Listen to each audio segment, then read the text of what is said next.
ಎಲ್ಲಾ ಗೃಹಲಕ್ಷ್ಮಿಯರಿಗೂ ಕೊನೆಗೂ ಬಂಪರ್ ಸುದ್ದಿ, 10,000 ರೂಪಾಯಿವರೆಗೂ ನಿಮ್ಮ ಅಕೌಂಟ್ಗೆ ಈಗ ಹಣ ಜಮೆ ಆಗೋದಕ್ಕೆ ಶುರುವಾಗ್ತಾ ಇದೆ. ಹೌದು ವೀಕ್ಷಕರೇ, ಎಲ್ಲಾ ಗೃಹಲಕ್ಷ್ಮಿಯರು ಕೂಡ ವಿಡಿಯೋ ಪೂರ್ತಿಯಾಗಿ ನೋಡಿ. ಇನ್ನು ರೇಷನ್ ಕಾರ್ಡ್ ಇದ್ದ ಗೃಹಲಕ್ಷ್ಮಿಯರು ಕೂಡ ದೊಡ್ಡ ಬ್ರೇಕಿಂಗ್ ನ್ಯೂಸ್ ಬಂದಿದೆ. ಹೀಗಾಗಿ ವಿಡಿಯೋನ ಪೂರ್ತಿಯಾಗಿ ಕೊನೆ ತನಕ ನೋಡಿ. ಯಾರಿಗೆ ಹಣ ಬರುತ್ತೆ, ಯಾರಿಗೆ ಹಣ ಬರಲ್ಲ, ಇನ್ನು BPL ಕಾರ್ಡ್ ಇದ್ದವರಿಗೆ ಅಕ್ಕಿ ಜೊತೆಗೆ ಈ 5 ವಸ್ತುಗಳನ್ನ ಈಗ ಕೊಡಲಾಗ್ತಾ ಇದೆ. ಎಲ್ಲರಿಗೂ ಕೂಡ ಬಂಪರ್ ಘೋಷಣೆ ಅಂತಾನೆ ಹೇಳಬಹುದು ವೀಕ್ಷಕರೇ. ಇನ್ನು ಬಂಗಾರ ಮತ್ತು ಬೆಳ್ಳಿ ಬೆಲೆ ದಾಖಲೆಯ ಒಂದು ಇಳಿಕೆ ಕಾಣಬಹುದು ವೀಕ್ಷಕರೇ. ಎದಕ್ಕಂದ್ರೆ ಭಾರತ ಮತ್ತು ಯುರೋಪ್ ನಡುವೆ ಟ್ರೇಡ್ ಡೀಲ್ ಆಗಿರುವಂತದ್ದು ವೀಕ್ಷಕರೇ. ಹೀಗಾಗಿ ಬಂಗಾರದ ಬೆಲೆಯಲ್ಲಿ ಭಾರಿ ಇಳಿಕೆ ಆಗುವ ಸಾಧ್ಯತೆ ಕಂಡು ಬರ್ತಾ ಇದೆ. ಬಂಗಾರ ಖರೀದಿ ಮಾಡೋರು ಈ ವಿಡಿಯೋನ ಪೂರ್ತಿಯಾಗಿ ನೋಡಿ. ಇನ್ನೊಂದು ಕಡೆಗೆ ನಿಫಾ ವೈರಸ್ ಆತಂಕ ಭಾರತದಲ್ಲಿ ಮತ್ತೆ ಹೈ ಅಲರ್ಟ್ ಅಂತಾನೂ ಕೂಡ ಹೇಳಲಾಗಿದೆ. ಕೊರೋನಾ ರೀತಿಯಂತೆ ವಿಮಾನ ನಿಲ್ದಾಣಗಳಲ್ಲಿ ಮತ್ತೆ ತಪಾಸಣೆ ಮಾಡೋದು, ಚೆಕಿಂಗ್ ಮಾಡೋದು ಶುರುವಾಗ್ತಾ ಇದೆ. ಭಾರತದಲ್ಲೂ ಕೂಡ ನಿಫಾ ವೈರಸ್ ಆತಂಕ ಶುರುವಾಗಿದೆ. ಇನ್ನು ವೀಕ್ಷಕರೇ, ನಿಮ್ಮ ಹತ್ರ ಬೈಕು, ಕಾರು, ವಾಹನ ಏನೇ ಇದ್ರೂ ಕೂಡ ಹುಷಾರಾಗಿರಿ, ಎಚ್ಚರವಾಗಿರಿ. ತಪ್ಪು ಮಾಡಿದರೆ ನಿಮ್ಮ ಮೇಲೆ ಕೇಸ್ ಆಗುತ್ತೆ ವೀಕ್ಷಕರೇ. ಹೌದು, ಇನ್ಮುಂದೆ ಹೊಸ ಕಠಿಣ ನಿಯಮಗಳು ಜಾರಿಗೆ ಬರ್ತಾ ಇದ್ದಾವೆ ಫೆಬ್ರವರಿ ತಿಂಗಳಿನಿಂದ ಅಂತಾನೂ ಕೂಡ ಹೇಳ್ಬೋದು. ಕೇಂದ್ರ ಸರ್ಕಾರದ ಹೊಸ ನಿಯಮ, ಬೈಕ್ ವಾಹನ ಸವಾರರು ಎಚ್ಚರ ಅಂತಾನೂ ಕೂಡ ಹೇಳ್ಬೋದು ವೀಕ್ಷಕರೇ. ಇನ್ನು ಕೇಂದ್ರ ಸರ್ಕಾರದ ಬಜೆಟ್ ಇದೇ 1ನೇ ತಾರೀಕಿಗೆ, ಹೌದು, ನಿರ್ಮಲಾ ಸೀತಾರಾಮನ್ ಅವರು ಬಜೆಟ್ ಮಂಡನೆ ಮಾಡಲಿದ್ದಾರೆ. ಯಾರಿಗೆ ಬಂಪರ್ ಸಿಹಿ ಸುದ್ದಿ ಸಿಗಲಿದೆ? ಮಹಿಳೆಯರಿಗೆ, ಹಿರಿಯ ನಾಗರಿಕರಿಗೆ ಎಲ್ಲರಿಗೂ ಕೂಡ ಸಿಹಿ ಸುದ್ದಿ ಇದೆ. ವಿಡಿಯೋ ಪೂರ್ತಿಯಾಗಿ ನೋಡಿ. ನೀವಿನ್ನೂ ಕೂಡ ವಿಡಿಯೋಗೆ ಲೈಕ್ ಮಾಡಿಲ್ಲ ಅಂದ್ರೆ ಗೃಹಲಕ್ಷ್ಮಿಯರು ಹಾಗೂ BPL ಕಾರ್ಡ್ ಇದ್ದು APL ಕಾರ್ಡ್ ಇದ್ದವರು ಕೂಡ ವಿಡಿಯೋನ ಲೈಕ್ ಮಾಡಿ. ಅದಕ್ಕಂದ್ರೆ ನಿಮಗೆ ಸಿಹಿ ಸುದ್ದಿ ಬಂದಿದೆ. ಹಾಗೆ ಕಮೆಂಟ್ ಬಾಕ್ಸ್ ಅಲ್ಲಿ ಪ್ರತಿಯೊಬ್ಬರು ಕೂಡ ನಿಮ್ಮ ಊರಿನ ಹೆಸರನ್ನ ಕಮೆಂಟ್ ಮಾಡಿ. ಹಾಗೆ ನಿಮಗೆ ಸೆಪ್ಟೆಂಬರ್ ವರೆಗೂ ಹಣ ಬಂದಿದೆಯಾ, ಎಸ್ ಆರ್ ನೋ ಎಂಬುದರ ಮೂಲಕ ಕಮೆಂಟ್ ಮಾಡಿ. ನಿಮ್ಮ ಕಮೆಂಟ್ಗೆ ನಾವು ಉತ್ತರ ಕೊಡಲಿದ್ದೇವೆ. ಹಾಗೆ ನಮ್ಮ ಚಾನಲ್ಗೆ ನೀವು ಸಬ್ಸ್ಕ್ರೈಬ್ ಕೂಡ ಮಾಡಿ, ಪಕ್ಕದಲ್ಲಿ ಕಾಣುವ ಬೆಲ್ ಐಕಾನ್ ಕೂಡ ಒತ್ತಿ. ಹೌದು ವೀಕ್ಷಕರೇ, ಸದ್ಯಕ್ಕೆ ಎಲ್ಲಾ ಗೃಹಲಕ್ಷ್ಮಿಯರಿಗೂ ಕೂಡ 10,000 ರೂಪಾಯಿವರೆಗೂ ಹಣ ಜಮೆ ಆಗುವ ಒಂದು ಬಂಪರ್ ಸುದ್ದಿ ಕೂಡ ಇಲ್ಲಿ ಬಂದಿರುವಂತದ್ದು ವೀಕ್ಷಕರೇ. ಹೌದು, ಈಗಾಗಲೇ ನಮ್ಮ ಒಂದು ಕರ್ನಾಟಕದಲ್ಲಿ ಎಲ್ಲಾ ಗೃಹಲಕ್ಷ್ಮಿಯರಿಗೂ ಕೂಡ ಸೆಪ್ಟೆಂಬರ್ ವರೆಗೂ 24ನೇ ಕಂತಿನ ಹಣವನ್ನ ಜಮೆ ಕೂಡ ಮಾಡಲಾಗಿದ್ದು, ಈಗ 25, 26, 27, 28 ಹಾಗೂ 29 ಈ 5 ಕಂತು ಹಣ ಸರ್ಕಾರ ಹಾಕೋದು ಬಾಕಿ ಇದೆ ಅಂತಾನೂ ಕೂಡ ಹೇಳಲಾಗಿದ್ದು ವೀಕ್ಷಕರೇ, ಇಲ್ಲಿ 2 ಕಂತು ಹಣವನ್ನ ಬಿಡುಗಡೆ ಮಾಡಲಾಗಿದ್ದು, ಆ ಒಂದು ಹಣ ಜಮೆ ಆಗುವ ಪ್ರಕ್ರಿಯೆ ಕೂಡ ಶುರುವಾಗಿದೆ. ಹೌದು ವೀಕ್ಷಕರೇ, ನಮ್ಮ ಕರ್ನಾಟಕ ರಾಜ್ಯಾದ್ಯಂತ ಗೃಹಲಕ್ಷ್ಮಿಯರ ಅಕೌಂಟ್ಗೆ ಇನ್ನು 2 ದಿನದಲ್ಲಿ 4,000 ರೂಪಾಯಿ ಜಮೆ ಆಗೋದಕ್ಕೆ ಶುರುವಾಗುತ್ತೆ. ಇದೇ ಒಂದು ಫೆಬ್ರವರಿ ಮೊದಲ ವಾರದಿಂದಲೇ ನಿಮ್ಮ ಒಂದು ಅಕೌಂಟ್ಗೆ ಬಾಕಿ ಕಂತು ಹಣ ಜಮೆ ಆಗೋದಕ್ಕೆ ಶುರುವಾಗುತ್ತೆ. ಎದಕ್ಕಂದ್ರೆ ಈಗಾಗಲೇ ಸರ್ಕಾರದಿಂದ ಹಣವನ್ನ ಬಿಡುಗಡೆ ಮಾಡಲಾಗಿದೆ ವೀಕ್ಷಕರೇ. ಹಣ ಬಿಡುಗಡೆ ಮಾಡಿದ 12 ದಿನದಲ್ಲಿ ಗೃಹಲಕ್ಷ್ಮಿಯರ ಅಕೌಂಟ್ಗೆ ಹಣ ಕೂಡ ಬಂದಿರುತ್ತೆ. ನೀವೇನ್ ಮಾಡಬೇಕು, 5ನೇ ತಾರೀಕಿಗೆ ಒಮ್ಮೆ ಬಾರಿ ನಿಮ್ಮ ಒಂದು ಗೃಹಲಕ್ಷ್ಮಿಗೆ ಲಿಂಕ್ ಇರುವ ಬ್ಯಾಂಕ್ ಖಾತೆಯನ್ನ ಚೆಕ್ ಮಾಡಿಕೊಳ್ಳಿ. ಎದಕ್ಕಂದ್ರೆ ನಿಮಗೆ ಬಾಕಿ ಇರುವ 2,000 ಪ್ಲಸ್ 2,000 ಅಂದ್ರೆ ಫೆಬ್ರವರಿ ಮತ್ತು ಮಾರ್ಚ್ ತಿಂಗಳದ್ದು ಏನು ಕಂತು ಮಿಸ್ಟೇಕ್ ಆಗಿ ನಿಮ್ಮ ಅಕೌಂಟ್ಗೆ ಜಮೆ ಆಗಿದ್ದಿಲ್ಲ ನೋಡಿ, ಅದು ಈಗ ನಿಮ್ಮ ಅಕೌಂಟ್ಗೆ ಬಂದು ಸೇರಲಿದೆ ವೀಕ್ಷಕರೇ. ನಿಮಗೆ ಇಲ್ಲಿವರೆಗೂ 48,000 ರೂಪಾಯಿ ಹಣ ಬಂದಿದ್ದು, ಒಟ್ಟು 58,000 ರೂಪಾಯಿ ಹಣ ಬರಬೇಕಿತ್ತು. ಆದ್ರೆ ಸರ್ಕಾರದಿಂದ 5 ಕಂತು ಬಾಕಿ ಇರೋದ್ರಿಂದ ಅದರಲ್ಲಿ ಈಗ 2 ಕಂತು ಕ್ಲಿಯರ್ ಮಾಡಲಾಗಿದೆ ವೀಕ್ಷಕರೇ. ಹೀಗಾಗಿ ಇನ್ನು 3 ಕಂತು 6,000 ರೂಪಾಯಿ ಬಾಕಿ ಉಳಿಯುತ್ತೆ. ಈಗ 52,000 ರೂಪಾಯಿ 5ನೇ ತಾರೀಕಿನ ಒಳಗೆ ನಿಮ್ಮ ಅಕೌಂಟ್ಗೆ ಜಮೆ ಆಗುತ್ತೆ ವೀಕ್ಷಕರೇ. ನಂತರ ಇನ್ನು 6,000 ರೂಪಾಯಿ ಹಾಕಿದರೆ ಒಟ್ಟು 58,000 ರೂಪಾಯಿ 2.5 ವರ್ಷದಲ್ಲಿ ಗೃಹಲಕ್ಷ್ಮಿ ಯೋಜನೆ ಫಲಾನುಭವಿಗಳಿಗೆ ಸಿಕ್ಕಂತಾಗುತ್ತೆ ಅಂತ ಹೇಳಬಹುದು ವೀಕ್ಷಕರೇ. ನಿಮ್ಮ ಊರಿನ ಹೆಸರನ್ನು ಕೂಡ ಬೇಗನೆ ಕಮೆಂಟ್ ಮಾಡಿ. ಇನ್ನು ನಿಮ್ಮ ಒಂದು ರೇಷನ್ ಕಾರ್ಡ್ ಅಲ್ಲಿ ನಿಮ್ಮ ಹೆಸರು ಯಜಮಾನಿ ಸ್ಥಾನದಲ್ಲಿರಬೇಕು. ಇನ್ನು 2ನೇದಾಗಿ ನಿಮ್ಮ ಒಂದು ಬ್ಯಾಂಕ್ ಖಾತೆಗೆ ಆಧಾರ್ ಕಾರ್ಡ್ ಲಿಂಕ್ ಆಗಿರಬೇಕು. ಇನ್ನು 3ನೇದಾಗಿ ರೇಷನ್ ಕಾರ್ಡ್ ಮೇಲಿರೋ ಹೆಸರು ಹಾಗೂ ನಿಮ್ಮ ಬ್ಯಾಂಕ್ ಪಾಸ್ಬುಕ್ ಮೇಲಿರೋ ಹೆಸರು ಒಂದೇ ತರ ಇರಬೇಕು ಅಂತ ಹೇಳಲಾಗಿದೆ. ಇನ್ನು ಮುಖ್ಯವಾಗಿ NPCI ಕೂಡ ಎನೇಬಲ್ ಆಗಿಲ್ಲ ಅಂದ್ರೂ ಹಣ ಬರಲ್ಲ ಅಂತ ಹೇಳಲಾಗಿದೆ ವೀಕ್ಷಕರೇ. ಇನ್ನು ರೇಷನ್ ಕಾರ್ಡ್ ನಲ್ಲಿ ಏನಾದ್ರೂ ದೋಷಗಳಿದ್ರೆ, ಅನರ್ಹ ಅಂತ ಗುರುತು ಮಾಡಿದ್ರೆ ಅವಾಗಲೂ ಕೂಡ ನಿಮ್ಮ ಅಕೌಂಟ್ಗೆ ಹಣ ಬರಲ್ಲ. ಇನ್ನು ಬ್ಯಾಂಕ್ ಖಾತೆ ಇನ್ಆಕ್ಟಿವ್ ಆಗಿದ್ರು ಕೂಡ ನಿಮ್ಮ ಒಂದು ಗೃಹಲಕ್ಷ್ಮಿ ಹಣ ಅಕೌಂಟ್ಗೆ ಬರಲ್ಲ ಅಂತ ಹೇಳಲಾಗಿದೆ. ಇನ್ನು ಕುಟುಂಬದಲ್ಲಿ ಪುರುಷರ ಹೆಸರು ಮುಖ್ಯಸ್ಥರಾಗಿದ್ರು ಕೂಡ ನಿಮ್ಮ ಒಂದು ಗೃಹಲಕ್ಷ್ಮಿ ಹಣ ಬರಲ್ಲ ಅಂತ ಹೇಳಲಾಗಿದೆ. ಇನ್ನು ತೆರಿಗೆ ಪಾವತಿ ಮಾಡ್ತಾ ಇದ್ರೆ, ಸರ್ಕಾರಕ್ಕೆ ಇನ್ಕಮ್ ಟ್ಯಾಕ್ಸ್ ಪೇ ಮಾಡ್ತಾ ಇದ್ರೆ ಅಂತವರಿಗೂ ಕೂಡ ಗೃಹಲಕ್ಷ್ಮಿ ಹಣ ಬರಲ್ಲ ಅಂತ ಹೇಳಲಾಗಿದೆ.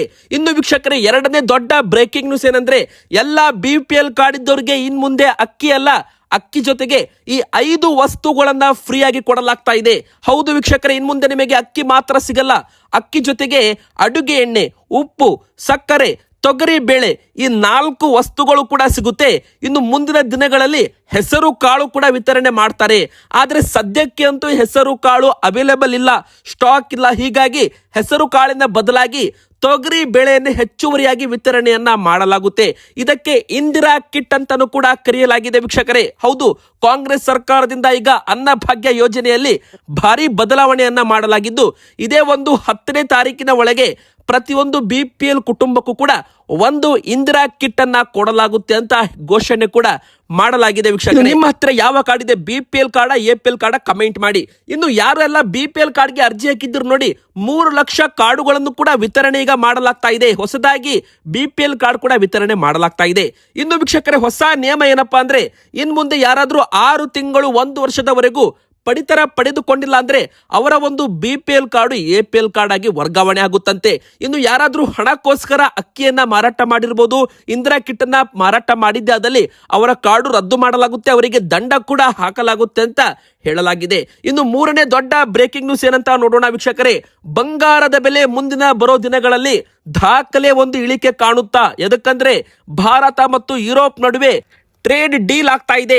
ಆಭರಣ ಪ್ರಿಯರಿಗೆ ಗುಡ್ ನ್ಯೂಸ್ ಅಂತಾನೆ ಹೇಳಬಹುದು. ಎದಕ್ಕಂದ್ರೆ ಭಾರತ ಮತ್ತು ಯುರೋಪಿಯನ್ ಯೂನಿಯನ್ EU ನಡುವಿನ ಪ್ರಸ್ತಾವಿತ ಆರ್ಥಿಕ ಹಾಗೂ ವ್ಯಾಪಾರ ಒಪ್ಪಂದವು ಚಿನ್ನ ಮತ್ತು ಆಭರಣ ವಲಯದಲ್ಲಿ ದೊಡ್ಡ ಮಟ್ಟದ ತಿರುವು ನೀಡ್ತಾ ಇದೆ.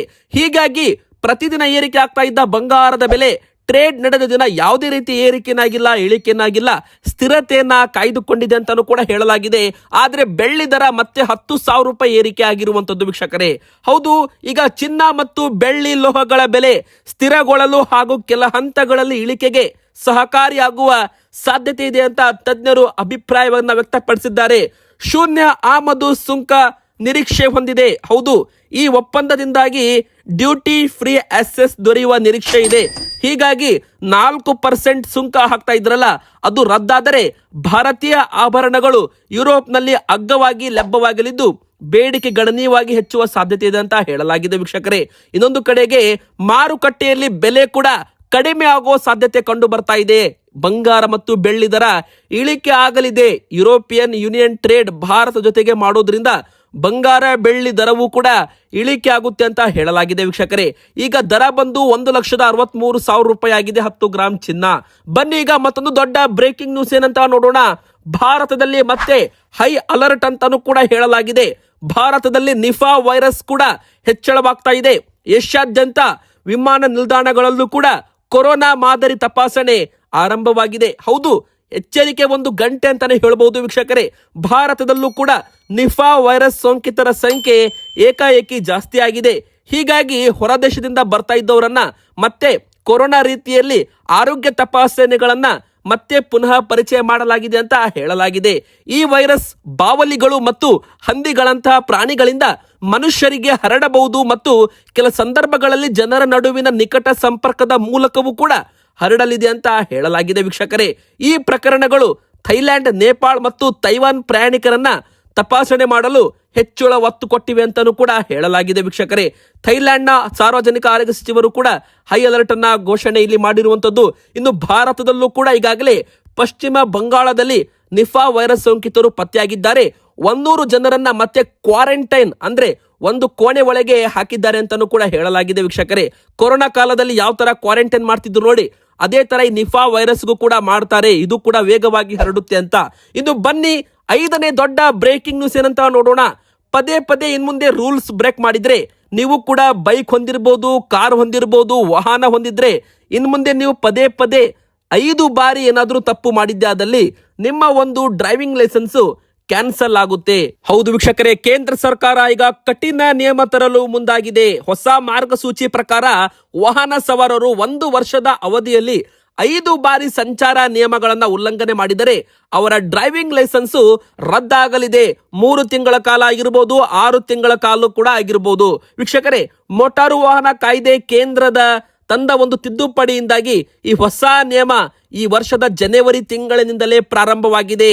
ಹೌದು, ಈಗಾಗಲೇ ಈ ಒಂದು ರದ್ದು ಮಾಡುವ ಅಧಿಕಾರವನ್ನು ಕೂಡ RTOಗೆ ಕೊಡಲಾಗಿದೆ.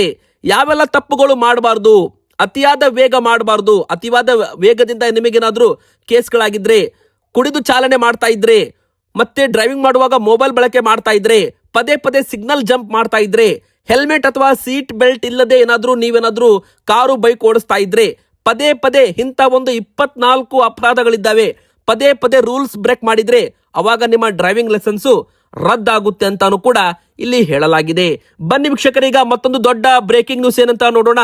ಈಗ ಫೆಬ್ರವರಿ 1ನೇ ತಾರೀಕಿಗೆ ಕೇಂದ್ರ ಸರ್ಕಾರದ ಬಜೆಟ್ ಕೂಡ ಈಗ ಮಂಡನೆ ಆಗ್ತಾ ಇದೆ.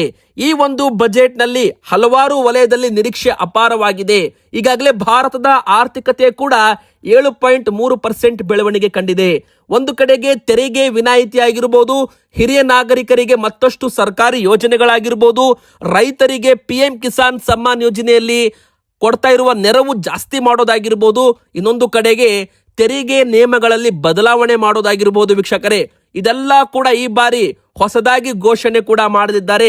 ಯಾರಿಗೆ ಗುಡ್ ನ್ಯೂಸ್, ಯಾರಿಗೆ ಬ್ಯಾಡ್ ನ್ಯೂಸ್, ಪ್ರತಿಯೊಂದನ್ನು ಕೂಡ ಲೈವ್ ಆಗಿ ನಮ್ಮ ಚಾನಲ್ ಅಲ್ಲಿ ಬರ್ತಾ ಇರುತ್ತೆ. ಹೀಗಾಗಿ ನೀವು ವಿಡಿಯೋನ ಲೈಕ್ ಮಾಡಿರಿ, ಹಾಗೆ ನಮ್ಮ ಕಮೆಂಟ್ ಬಾಕ್ಸ್ ಅಲ್ಲಿ ಎಸ್ ಅಂತ ಕಮೆಂಟ್ ಮಾಡಿ. ಇದರ ಬಗ್ಗೆ ಹೆಚ್ಚು ಅಪ್ಡೇಟ್ ನಿಮಗೆ ಬರುತ್ತೆ. ಹಾಗೆ ನಮ್ಮ ಚಾನಲ್ಗೆ ಸಬ್ಸ್ಕ್ರೈಬ್ ಕೂಡ ಮಾಡಿರಿ, ಇದರಿಂದ ಪ್ರತಿಯೊಂದು ಅಪ್ಡೇಟ್ ಕೂಡ ಸಿಗಲಿದೆ. ಲೈಕ್ ಮಾಡಿ, ಕಮೆಂಟ್ ಮಾಡಿ, ಸಬ್ಸ್ಕ್ರೈಬ್ ಮಾಡಿ.